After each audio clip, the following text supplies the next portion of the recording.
दक्ष का नारद को शाप। बहुत समय पहले की बात है। ब्रह्मा के पुत्र दक्ष एक प्रसिद्ध प्रजापति थे। उनकी पत्नी असिकी से उन्हें हजारों पुत्र हुए। उन्होंने अपने पुत्रों को आदेश दिया कि वे तपस्या करें और फिर संसार में जाकर योग्य शासक बने। इसी समय नारद मुनि वहां आए। वे एक विचरणशील देवर्षि थे जो सभी को धर्म का मार्ग दिखाते थे। उन्होंने दक्ष के पुत्रों से कहा, क्या तुमने कभी सोचा है कि जीवन का असली उद्देश्य क्या है? केवल राज्य करना ही क्या मनुष्य का कर्तव्य है? नारद के इन प्रश्नों ने युवकों का मन बदल दिया। वे संसार के रहस्यों की खोज में निकल पड़े और फिर कभी लौटे नहीं। दक्ष को यह सुनकर बहुत क्रोध आया। उन्होंने फिर 1000 और पुत्र पैदा किए और उन्हें भी शिक्षा दी, लेकिन नारद ने फिर वही बात दोहराई।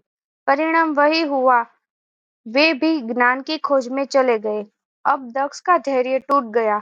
उन्होंने नारद को शाप दिया, जैसे तुमने मेरे पुत्रों को घर परिवार से दूर कर दिया, वैसे ही अब से तुम कभी एक स्थान पर नहीं टिक पाओगे। तुम अनंत काल तक भटकते रहोगे।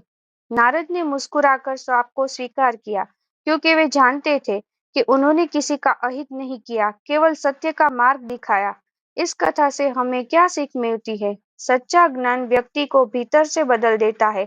नारद ने किसी को मजबूर नहीं किया, केवल प्रश्न पूछे और वही प्रश्न युवकों को आत्मचिंतन की ओर ले गए। यह दर्शाता है कि जागरूकता का बीज बोना ही सबसे बड़ा उपकार है।